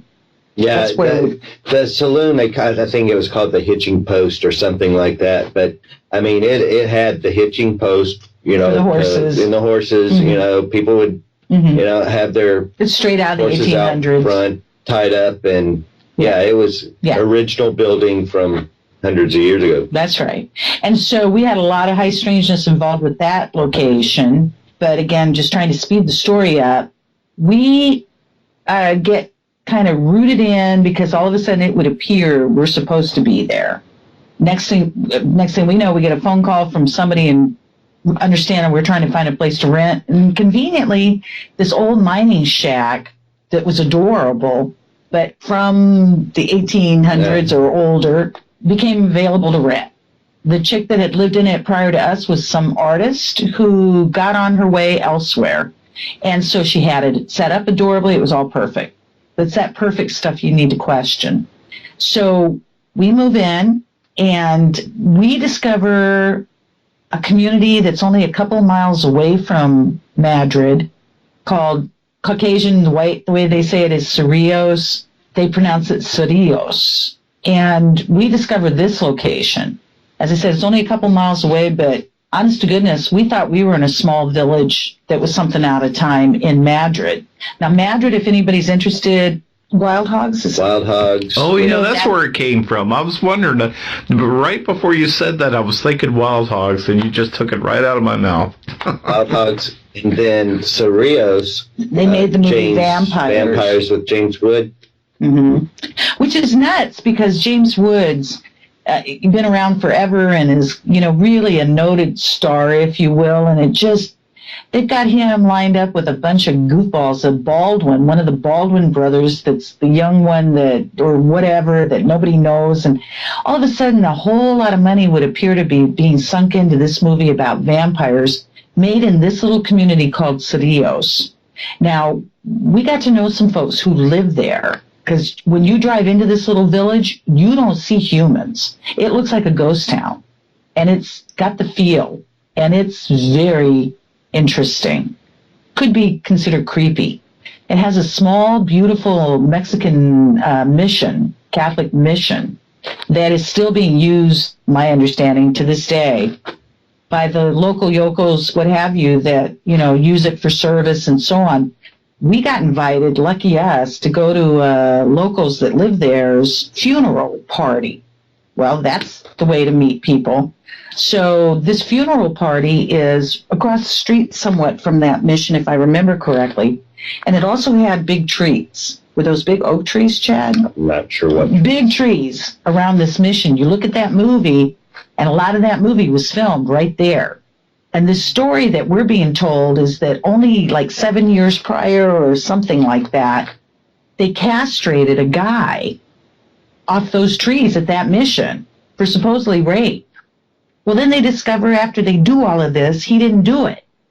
Now they're sharing this with us like they are talking Old West. Oh, yeah, this was vigilante justice. Yeah. And when there was no police force there. No. They came from Santa Fe, cut him down, no questions asked, put him in the van, and off he went. So we're getting, these kinds of stories. We weren't asking for that kind of stuff, but it's just, again, like we're feeling very out of place in time. And then, like, all sort of blending together. Then, okay, so we had a lot of strangeness happen. Chad, you want to share your black-eyed? Yeah. I know we don't have a lot of time. When we were at the saloon one evening, there's probably, 6, 7, 8 of us around all this had become friends. Circle table. Yeah. And out just kind of, across from me, there's this one guy beside us that we had befriended. And gotten very he was just friendly a with. Great guy, He seemed like this old hippie, he lived Jesus-looking. Yeah, by description. Big beard, long hair. Mm-hmm. Lived in Cerrillos. In that small little creepy community. He had like a adobe house, no electricity, outhouse kind of thing. But owned a lot of land. Yeah. Great guy. Seemed to be. Loved us, we thought. So wanted us to rent property on his land. And all of a sudden I hear him under his breath say something very ugly about Alta and I, or towards Alta and I. And I kind of look over at him like surprised, because I'd never heard him say anything like this before. Now, I missed the whole thing. This is between Chad and him. Yeah, I look over at him, and he looks at me, and his whole eyeball, his whole eyeballs, both of them, were solid black. There was no white. There was no color to it. There was no nothing. They were just, you hear a lot about the black-eyed children. Oh, this wasn't a black-eyed adult. Again, menacing. I'm not a woo-woo person, or, but automatically I threw, my kind of guards up, my circle, and I think he felt that, and then he left. In a hurry. After that. With a quickness. But it was as if he was trying to do, again, it was very menacing. Yeah. So he said something derogatory directly to you then? Well, it was kind of under his breath. But yeah, he said it loud enough for me to hear it, but I don't think anybody else at the table, because him and I were kind of sitting side by side around this table. Was it more along the lines like you need to leave this place, or No, it was more sexually referenced. Oh, okay. Evil, very menacing. That would have been my second choice. Dark, sexually weird. Yeah. Right. So he happens to live in that little community, this Cerrillos community we're talking about, where the movie vampires, for the most part, is you see a lot of it right there in that little community. That had just been filmed right before we got there. So they were still talking that, and maybe some of the scenery. Not much, though, because everything that I remember there seemed like it was still the original dirt from 100 years ago. And so now we'll fast forward to, that was in 98, 99, somewhere in that time frame. Now we fast forward to 2009-ish, 8-ish, maybe even a little earlier. I don't think so. Somewhere in that time frame. Chad and I have moved to Alabama. Now we're living in small town, Lake Community, Alabama. I am getting very involved in research because I can't get anybody to help us, and I can't get anybody to communicate with us. Our first computer. Sorry? Our first computer. Right, and I don't have kids, and I don't know computers, and, just not technically sound. So I'm doing it the hard way any way I can. So one day I'm listening to a lot of podcasts and shows and so on about all subjects, because we're experiencing all subjects. So one day I'm listening to this dude named Andrew Bishago, Andy, and at first I'm just not interested. I'm give him all the credit due, but I'm just not interested. What he's talking about has not got my attention. I'm understanding also he's very reputable. He's a Washington State, I understand, criminal attorney. That kind of got my attention. I'm like, damn, he's talking about what? He's talking about he got sent to Mars? What? And so, again, I'm not too interested in out there, not even at that stage yet. All of a sudden, out of nowhere, he's talking about when he's a little boy with a bunch of other little kids, hims and hers. They got portaled from, I think at that point he's saying New Jersey, where he lived with his father, mother, and other siblings, to Cerrillos, New Mexico. He claims that it had a high school in the back of the town. It had to have been back because you didn't see nothing looking modern. It was a modern-looking high school.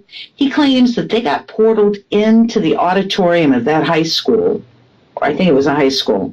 And it seems to me like he said there was like a skull-shaped, like a human skull-shaped something inside that auditorium that they were portaled into. Now, he says this is in I think the 60s that this location existed. I did a lot of research. Now, I can't find it now, but I need to try again. I swear on my mama, I found photos of that place that doesn't seem to exist now.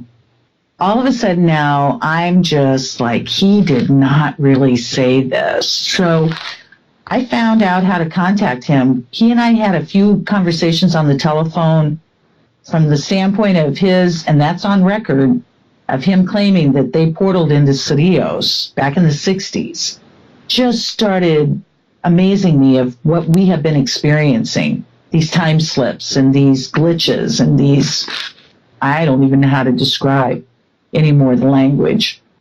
If I might then, unless, again, certainly your show and direction you're interested in, Sam, is if I might then, one thing has happened to us in the most recent that took place Valentine's of this year that we've not had an opportunity to share with too many people, maybe on a show or two since it's happened. But I would consider, and we've had a lot of scary, crazy things happen, but I would consider this last experience really my most frightening. That still has me very rattled inside. Go ahead. We'll go ahead and cover this, and then we'll probably conclude with the interview afterwards. So, but I do want to give you the opportunity to go ahead and talk about that. Well, again, can make this very short. Valentine's night, I work in the French Quarter, and I call Chad my super Uber driver. We now live outside of the quarter, about 20 minutes to 30 minutes away. Very rural. It's very nice out in the country, kind of where we're at. Well, once you enter into the quarter, you've entered into a zone. It's a very different world. People are crazy, lots of alcohol, lots of celebrations, so on and so forth. I'm so thrilled I don't drive, and Chad masters it beautifully. My normal shift is like 3 to 8, 3 p.m. to 8 p.m. Okay, so Valentine's night, I happen to work. I'm done at that point, my shifts changed. Back then it was 9 o'clock. I worked until 9 o'clock.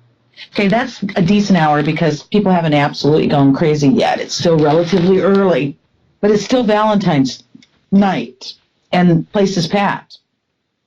Okay, Chad, when I called him on Valentine's to pick me up, we have a routine. We got it worked out beautifully. I just call him. He'll say, he'll give me a guesstimate of how long it'll take him to get to me from wherever he's parked, and off we go. Well, on Valentine's night, when I call him, I hear a different Chad answer that phone. It sounded a bit strange. The tone sounded strange. Because you hear Chad, he's a happy-go-lucky kind of guy most of the time, and very consistent. Not that night. I felt something off.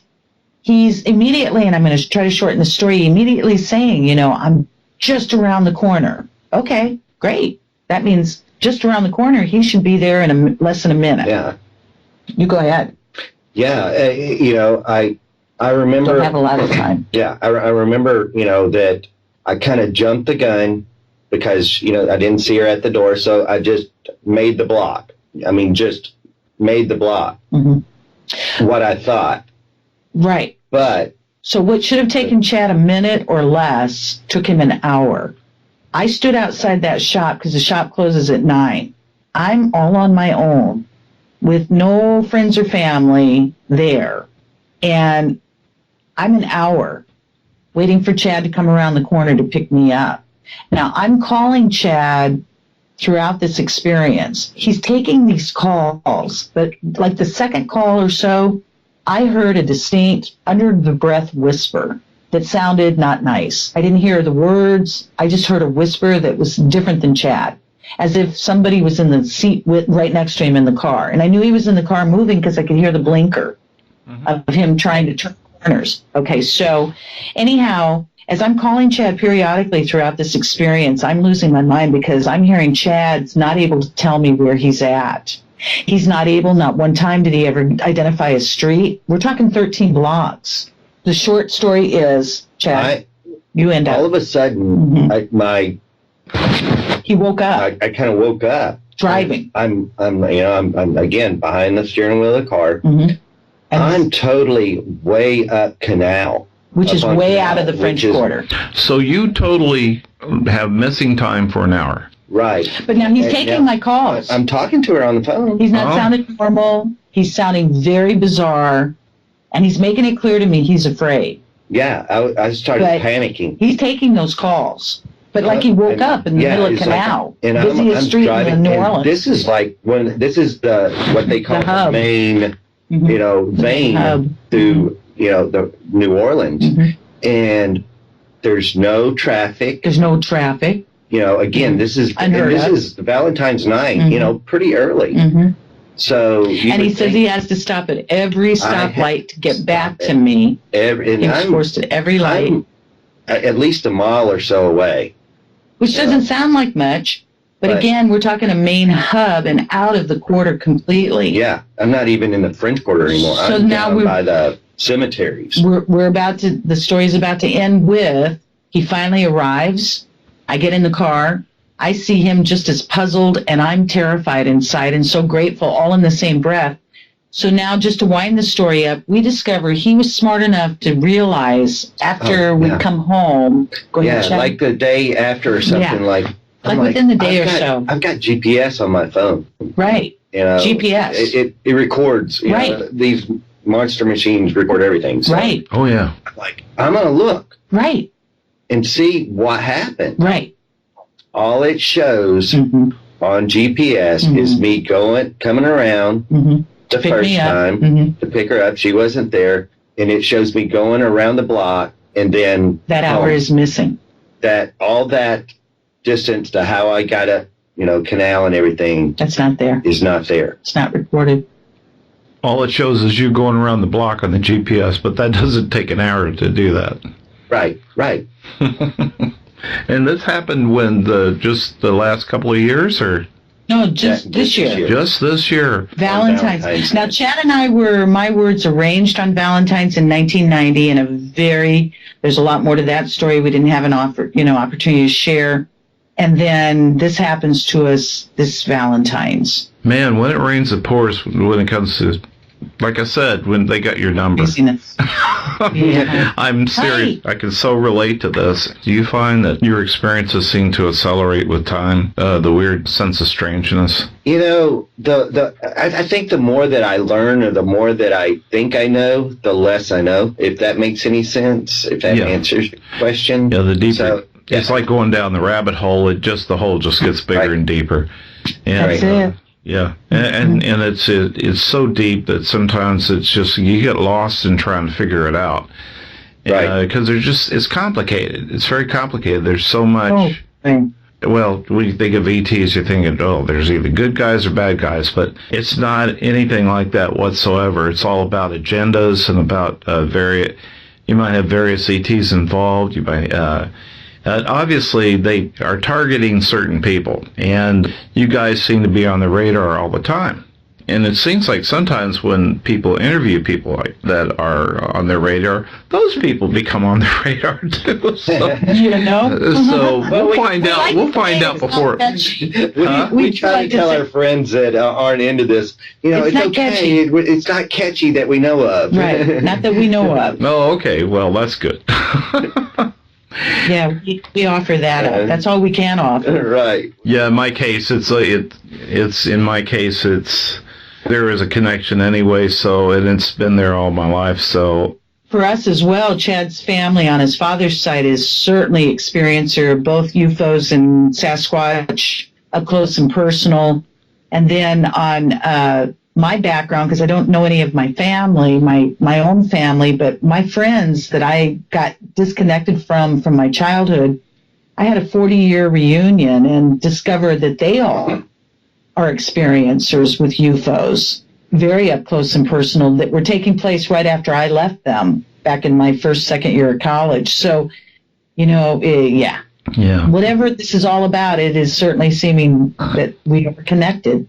Yes, and especially it's DNA connected too. I notice that connection very deeply. If the family's had it, then usually the children end up being part of that situation.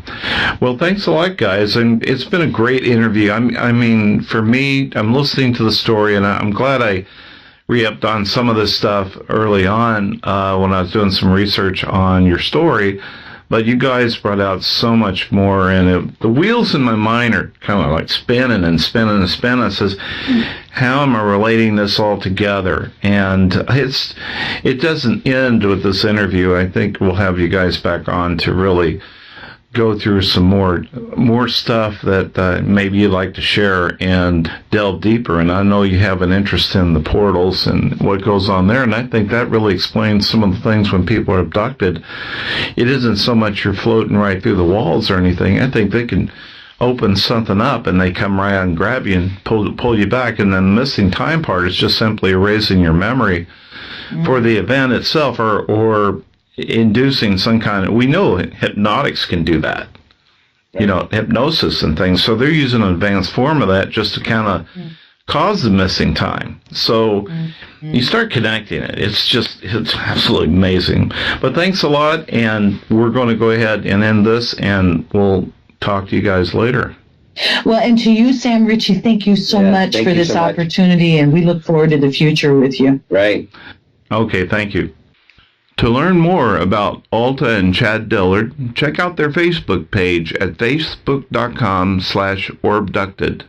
I'm Sam Ritchie, and until next time, stay tuned for our next episode of Greenwater Nights.